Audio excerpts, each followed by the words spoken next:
Today, we stump the chumps on Out of Character.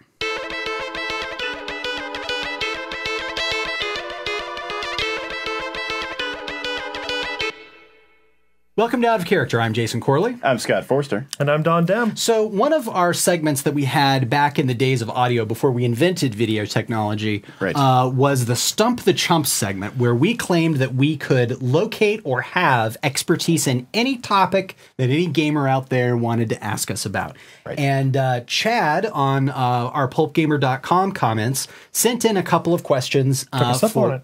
What? It took us up on it. He did take us up on it. And he sent us a couple of questions that were related. Yeah, I called our bluff. We'll find out.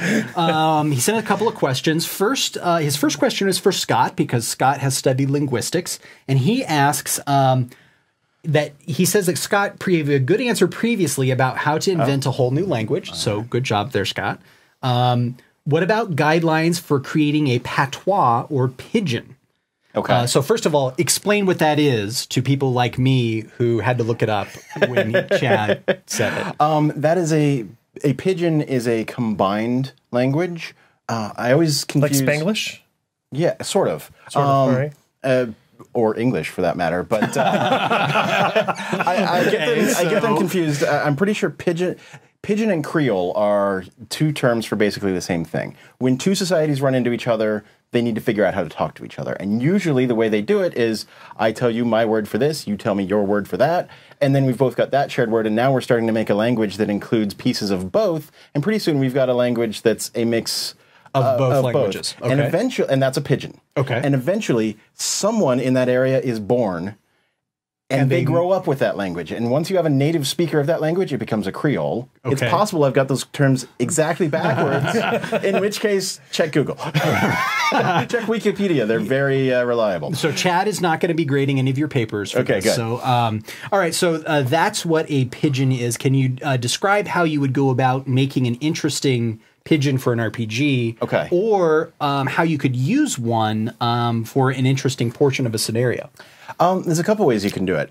I'm actually playing in a BattleTech game right now where I've got a character, if you know the BattleTech universe at all, he's from the Free Razelhague Republic, which is settled by Swedish colonists and then taken over by the giant Japanese-themed empire. Okay. And so there's a language in the BattleTech world called Swedenese.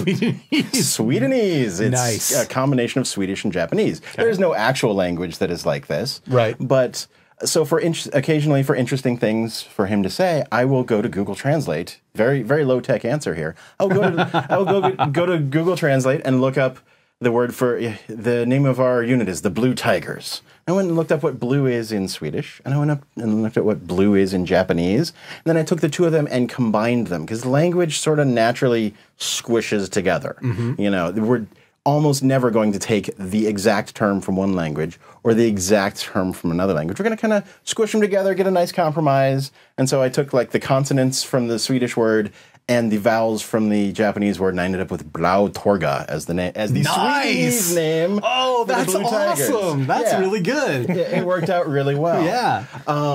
If I did that, it was kind of sounding terrible, but Blautorga sounds terrific. The best test is your ear. If it sounds like something you would say, you know, you don't want to make something that's really complicated. I see a lot of made-up languages where they're really hard to say or even figure out what they want us to say, or they've got 18 apostrophes in the middle of a word, and we're not sure what we're supposed to do with the apostrophes because they haven't told us. Are they elisions, glottal stops, what? Exactly. And so I don't know what any of those are. I don't know what any of those are. English, for instance, uses an apostrophe to say, we're skipping letters here, don't worry about it, just keep reading. Just keep talking. Other languages could use an apostrophe for the glottal stop, which is when you cut off air and you... I don't know what you're talking about. Yeah, exactly. Okay. If it's... Hawaiian Polynesian, for example. Hawaii. Hawaii, okay. Right. That's a glottal stop. To accentuate the glottal stop, yeah, Hawaii. So, but what you're saying is that, and that makes sense to me. Like if I'm at a gaming table and I'm with a lot of English speakers at the gaming table, I want to have a language that sounds like a language to other English speakers. Right. If I make something that sounds like nonsense, it doesn't matter how great the system was that created it. Right. The effect is lost on a table full of English speakers. Right. And the big key here, the big finish here. Okay. The bigger a language is, the simpler its rules tend to be. Okay. Think. Like, what do you mean? All right. First of all, what makes a language big? Number of people who speak it. Okay. Mandarin Chinese, English. These are simple languages for the most part. Okay. We have a lot of small words. In English, we don't really have genders for, you know how in German and Spanish and French, you have to know what gender your table is and what gender your camera is and what gender your light is. Thanks to the fact that English is a giant Creole and it came from German and French. And the Germans and French can't agree on anything, much less the gender of their table. We'll handle Alsace-Lorraine, and then we'll handle the table. Right. So English is just like, I don't know whether to call the table he or she, so I'm just going to say the and it. Okay. We don't need, so That's brilliant. what that does is, when you've just got a little country, relatively speaking, like Germany, no offense, Germany, it's easy to get all those rules to everybody who's speaking the language. When you're talking millions and billions of people talking the same language, speaking the same language, It's got to be simple. it's got to be simple so that a person from New York can understand a person from Texas, can understand a person from California for the most part. Yeah, more or less. They can understand the words that are coming out of the other one's mouth. They may not understand each other. They may not know what grits are.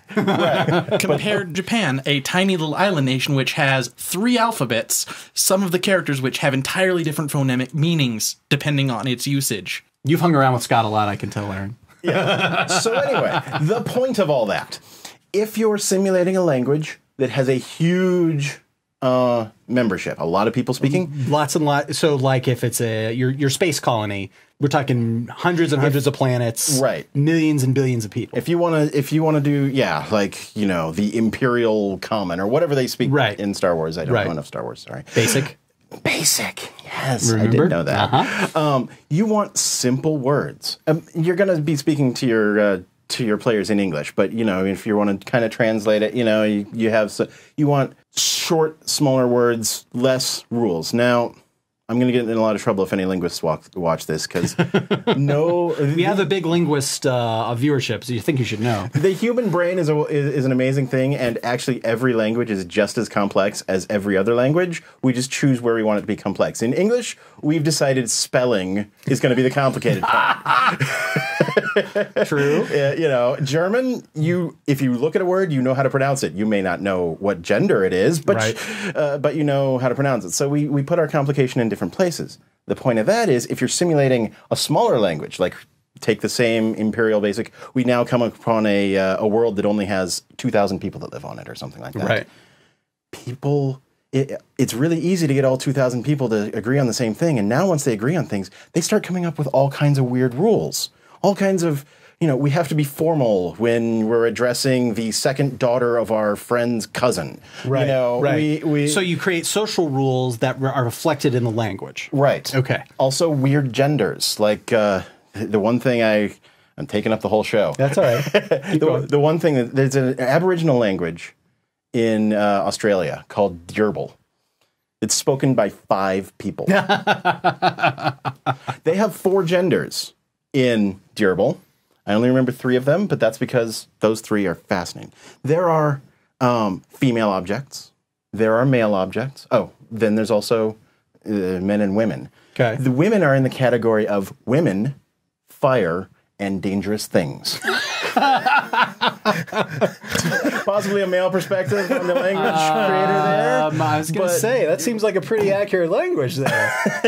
But the idea is, a person in that language associates those things as similar for some reason. So you can make these strange categories or, try and get inside the head. Like maybe dwarves, they have a category for rocks. They might have an entire category for rocks. Right. And maybe they have to be formal when addressing the rock or something. I don't know. But to have fun and play with that kind of stuff to make it so you interesting create and a weird. culture and then you create the word that comes from the culture. Yeah, that's a great idea. Well, Don, Chad asked us another my question. God. How much time we got left? None at all. So I guess what I'm... Thanks for showing up. I know. Thanks for being here. This is now a 2-parter. Yeah, I absolutely agree. So Sorry. next time we're going to ask Don a question that's similar to what he asked Scott, which is asking about alien colonies. And we've actually begun to talk about it a little bit. Well, since we're sticking to that, let me throw in here that Sure. on the dwarfs, when you think of Eskimos and stuff, they have, the fable is that they have 100 words for snow. Yes. Where we've got we can think of 2 or 3 different categories. Right.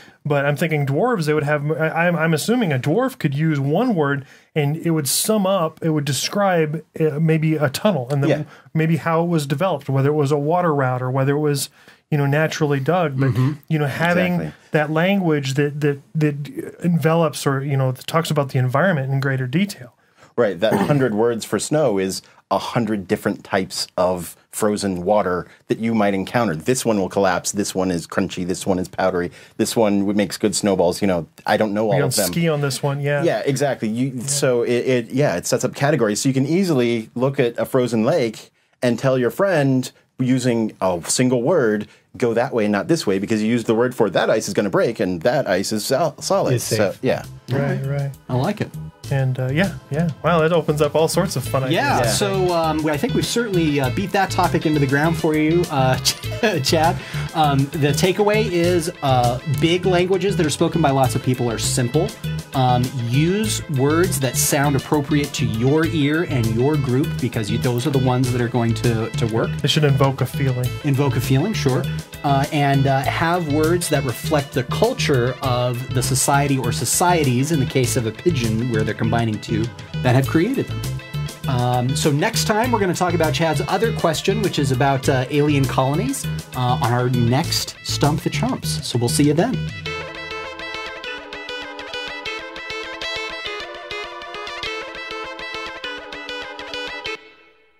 PulpGamer.com